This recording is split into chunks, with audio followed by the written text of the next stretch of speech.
Magandang araw mga kaibigan. Pag-usapan natin itong editorial post ni Theo Moreno tungkol kay Senator Amy Marcos. Title niya is Amy Marcos holds the key. Will she use it for the people? Susi, example, sakyanan.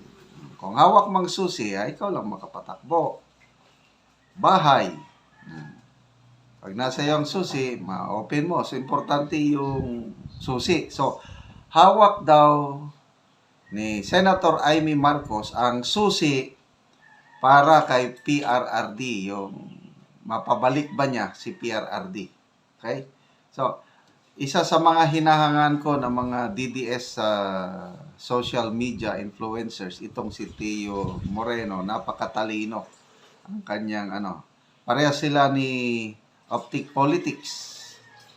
Okay, so sabi niya, in today's volatile political landscape, Senator Amy R. Marcos is in the most powerful strategic position, and whether we like it or not, her next move could change everything.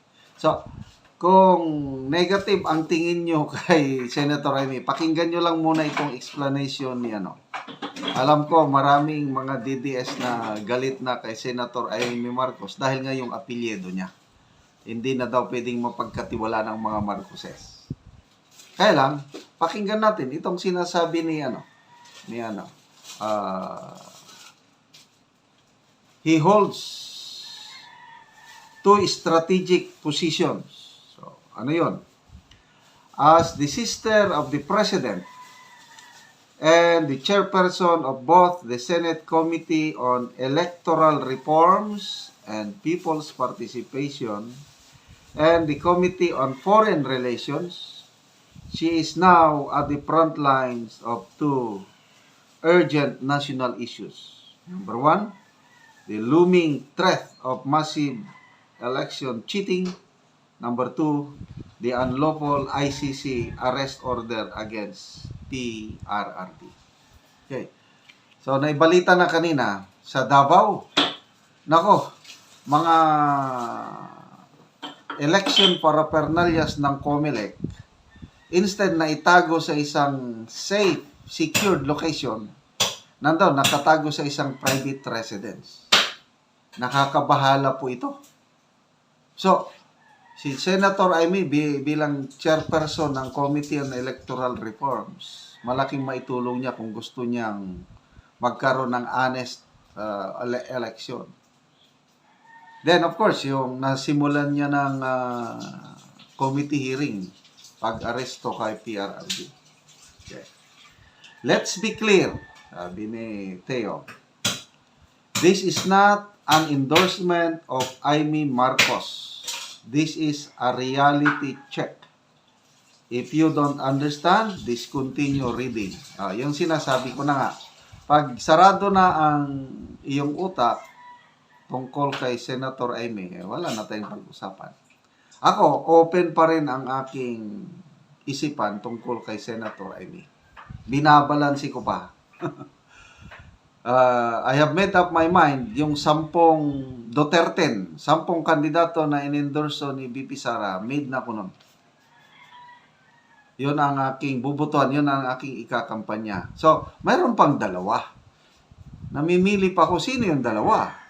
Pwede si Senator Amy, pwede yung iba pa dyan, na hindi pa ako nakapag-decide. So, let's just be open. Whether or not you support the Marcoses, we must admit this. Amy now holds the position that can either protect or destroy democracy. If she chooses to wield her influence to stop electoral manipulation and expose the truth behind the Duterte's political persecution, it won't just benefit her family, it will benefit the Filipino people. Yes, her last name carries weight and history. She's a Marcos by blood, name, and legacy after all. That's her greatest baggage. Baggage yung pabigat dahil Marcos siya eh. But it's also true that she's been one of Duterte's strongest and most consistent allies since 2016. She defended him at the height of criticism, and even now, she remains one of the few who stand with BP Inday Sara Duterte amid the Quadcom's political attacks. Here's the thing. She cannot be silenced by the Marcos-Araneta-Romualdez alliance. They can't easily discard her because she is family. And that's exactly why she has a rare window to act bravely and independently if she chooses to. So, depende sa next move niya. If she uses her committees to investigate election anomalies and the ICC issue with integrity, she could shape public perception not just about herself, but about her entire family's legacy. That's a tall order, but it's not impossible. And if she succeeds in bringing Duterte home, I will campaign for her myself. Kahit ako, ikakampanya ko na siya pag makikita ko na bago mag-eleksyon ay mapauwi si Tatay Digong dahil sa kanyang Committee on Foreign Relations. Nako, sigurado, mananalo itong si Senator Amy pag magawa niya yan. So, Amy, the ball is in your court.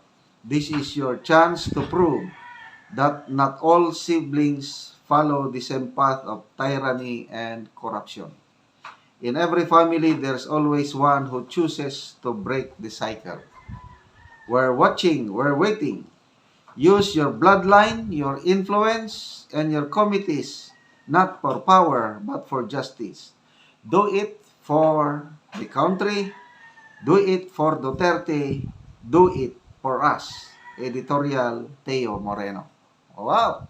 So ako, saludo ako kay Teo Moreno. Watching. Let's say, next move. Oh, may na-issue ng subpoena sa dalawang importanteng tao. Yung Prosecutor General at saka yung Commanding General ng Philippine Air Force, yung Villamor Air Base. So, mapipilitan silang mag-attend sa next hearing. Susunod, yun na. Baka si General Torres, yuhan na rin ng subpoena. Tingnan natin. So, bigyan natin ng chance si Senator Amy to prove her worth. Mga kaibigan, salamat sa inyong pag-subaybay sa ating channel. Nakakatulong kayo ng malaki sa Tribong Talandig ng Bukidnon dahil ang ating sweldo sa channel na ito is tinutulong sa tribo. Namimigay tayo ng libreng yero at pako para ma-repair ang sira-sirang bahay ng Tribong Talandig. Panoorin nyo ang video na ito. Karon mo na niyang natagaan o gero.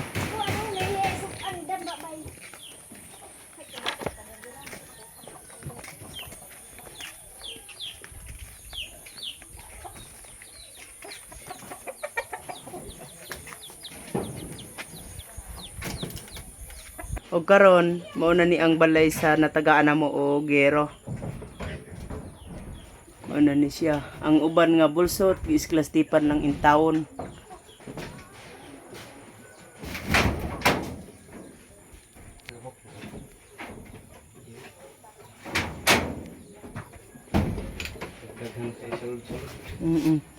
Pila na dai ni katuig nga inyong balay? 6 years na rin tayo. 6 years. So karon unsa inyong maistorya nga abot ng inyong sen. Mawala na ni karon ang inyong atop nga bulsot na, makabalay na mo karon og bag-o.